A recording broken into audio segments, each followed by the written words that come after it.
What's up, America? This is Kim with Geauga Firearms Academy. Thanks for watching. We had a question from one of our patrons on Patreon, and I thought it was a good reminder for everybody because it's something that we use every day and sometimes we forget about it.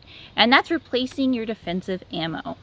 Neil and I replace ours every year. We put a reminder in our calendar and we take it out and shoot it on the range, because this is not ammo that you're going to take and shoot for fun. This is what you're going to bet your life on. So your home defense, your CCW, we go out and replace that each and every year.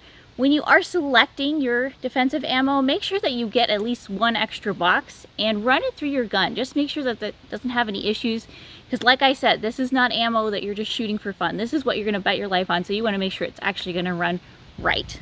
You want to run at least one box of that specific brand and type of ammo through your gun to make sure it's going to run properly, because not every gun is going to like every type of ammo, and it's very important that it works right when you need it. I hope you guys liked this little quick video. If you did, give me a thumbs up, a like, a share, a comment. I always love to hear from you guys. Let me know what kind of ammo you guys like to use in your concealed carry weapons. And until next time, remember, it's always better to be judged by 12 than carried by 6.